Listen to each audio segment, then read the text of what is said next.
আসসালামু আলাইকুম। বিটিআরএস immigration overseas লিমিটেডের চেয়ারম্যান হিসেবে আপনাদের সবাইকে শুভেচ্ছা জানাচ্ছি। আমি সাবিনা মমতাজ।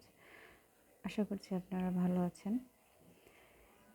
স্টুডেন্ট ভিসায় যারা অস্ট্রেলিয়া, কানাডা এবং ইউএসএ যেতে চাচ্ছেন, তাদের জন্য মিনিমাম যে রিকোয়ারমেন্টগুলো লাগে সেগুলো অবশ্যই আপনাদেরকে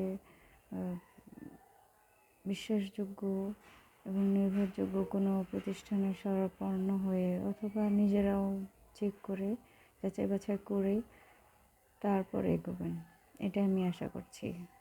এবং অনেকেই দেখা যাচ্ছে আপনাদেরকে খুব অতিরঞ্জিত কথা বলে থাকতে পারে যে কম মার্কসেও যেতে পারবেন, ব্যাংক ব্যালেন্স অতটা দেখাতে হয় না, এমন নানা কিছু বলতে পারে। কিন্তু আমি চাই যে আপনারা সঠিক তথ্যটা জেনে বুঝে অবশ্যই আপনারা কি চাচ্ছেন, কোন দেশে যেতে চাচ্ছেন সেটা ফিক্স করেন। আর আপনারা তো জানেন যে যত উন্নত দেশে যেতে চাবেন তত কিন্তু আপনার কম্পিটিটর বেশি, কারণ হোল ওয়ার্ল্ড থেকেই স্টুডেন্ট যাবে।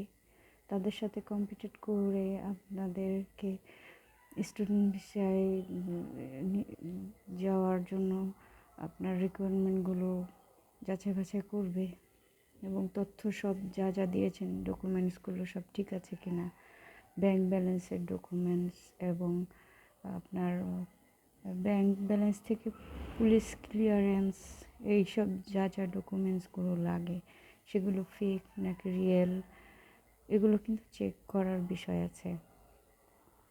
তারপরে অবশ্যই আপনার আইএলটিএস স্কোর ভালো থাকতে হবে। 7 পেলে তো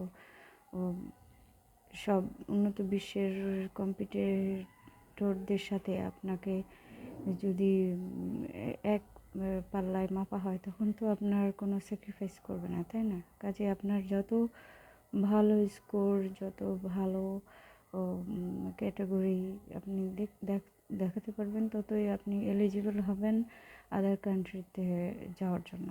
এই বিষয়গুলো অবশ্যই মাথায় রাখবেন এবং চেক করবেন। কেউ কিছু বললো আর সেটার উপর নির্ভর করে সেই কথাটা বিশ্বাস করে আপনারা কেউ বিদেশে যান, সেটা আমি চাই না। আমি চাই আপনারা যথাযথভাবে জ্ঞান জ্ঞান নিজেরাই অর্জন করুন। এখন তো অনেক সোর্স আছে, বিভিন্ন অফিসে গিয়ে তথ্য সংগ্রহ করুন অথবা ওয়েবসাইটে আপনারা তথ্য সংগ্রহ করুন, বিভিন্ন ইউনিভার্সিটির তথ্য সংগ্রহ করুন।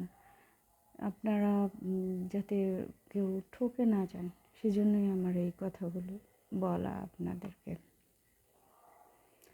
আর আইএলটিএস ছাড়াও কিছু কিছু ইউনিভার্সিটিতে MOI, তারপর TOEFL বিভিন্ন বিষয়ে এগ্রি করে, সেটাও অন্য কথা, সেভাবেও যেতে পারেন। অতএব আমি যেটা বলতে চাচ্ছি সেটা হচ্ছে আপনার মিনিমাম যে রিকোয়ারমেন্টগুলো ওগুলো অবশ্যই আপনাকে ভালো থাকতে হবে যদি স্টুডেন্ট হিসেবে যেতে চান বিদেশে। ঠিক আছে, যে কেউ কিছু বললো সেটার বিশ্বাস করলেন এমন যেন না হয়। আপনারা নিজেরাই চেক করবেন, প্রয়োজন পড়লে আমাদেরকে অবশ্যই হোয়াটসঅ্যাপ অথবা ইমেলে পাঠিয়ে আমাদের সঙ্গে যোগাযোগ করবেন। ভালো থাকবেন সবাই, টেক কেয়ার, আল্লাহ হাফেজ।